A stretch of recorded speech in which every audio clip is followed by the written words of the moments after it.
BJP की विचारधारा से संबंध रखने वाले छात्र संगठन एबीवीपी की राष्ट्रीय महामंत्री निधि त्रिपाठी ने अपनी ही सरकार पर हमला बोला है।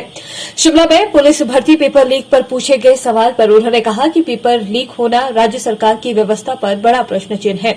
उन्होंने कहा कि ये विद्यार्थियों की मेहनत के साथ ही बड़ा छलावा है।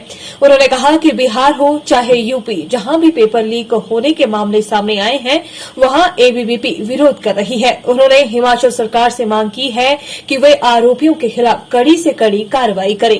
गौर हो कि निधि त्रिपाठी 27 मई से शुरू होने वाले एबीवीपी की राष्ट्रीय कार्यकारिणी परिषद की बैठक में भाग लेने के लिए शिमला पहुंची है।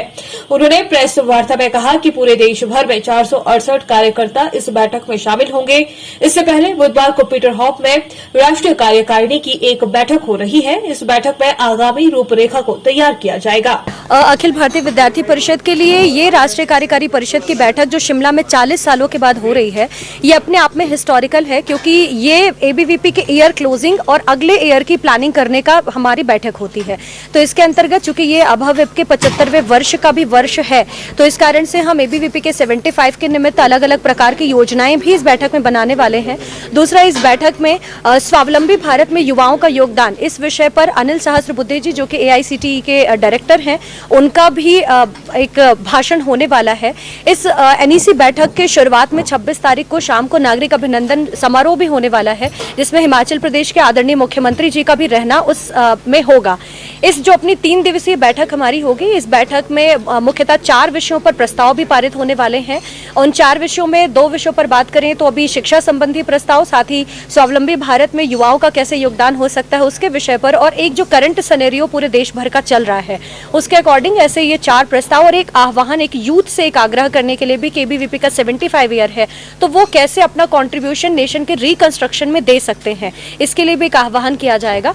इस तरीके से अपनी ये 3 दिवसीय बैठक शिमला में होगी और उसके पहले 25 तारीख को अपनी सेंट्रल वर्किंग कमेटी की मीटिंग और 22 को पूरे दिन भर की आधे दिन की बैठक जो है वो एबीवीपी के जो अलग अलग तरीके के आयाम है, डायमेंशंस हैं, उनके बारे में अपनी बैठक होने वाली है। जी देखिए, ये बहुत चिंता वाली बात है कि इस तरीके से पेपर लीक की बातें सामने आ रही हैं। पेपर लीक होना ये एक राज्य सरकार की व्यवस्था के ऊपर भी बहुत बड़ा प्रश्न चिन्ह है और साथ ही साथ में ये स्टूडेंट्स की मेहनत के साथ भी एक बहुत बड़ा छलावा है। और मेरी ये मांग भी है सभी राज्य सरकारों से, विद्यार्थी परिषद इस विषय को लेकर के कंसर्न है।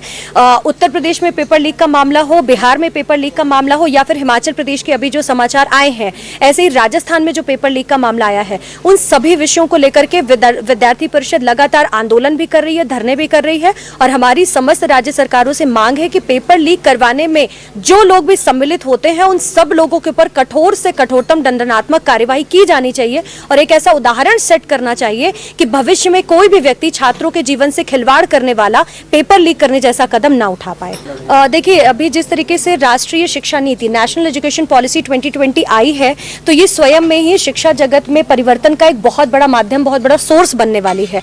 तो अगर उसकी शुरुआत ही हम देखें तो अभी CUET कॉमन जो सेंट्रल यूनिवर्सिटी एंट्रेंस टेस्ट है वो अभी इस वर्ष से लागू होने जा रहा है। तो ये एक अपने आप में ही एक बहुत बड़ा प्रमाण होगा। उसके अलावा में जिस तरीके से हम अंडर ग्रेजुएट प्रोग्राम्स की बात करें, टीचर्स की ट्रेनिंग की बात करें या स्कूल कॉम्प्लेक्स की बात करें, तो ये अपने आप में ही एक बहुत बड़ा शिक्षा जगत का सर्वांगीण परिवर्तन का एक बहुत बड़ा माध्यम राष्ट्रीय शिक्षा नीति बन रही है।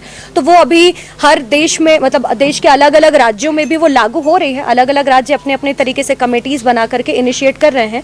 विद्यार्थी परिषद भी अपना जो एक प्रस्ताव शिक्षा पर आने वाला है, अपने उस एक प्रस्ताव में NEP के इम्प्लीमेंटेशन के ऊपर भी चर्चा करेगी।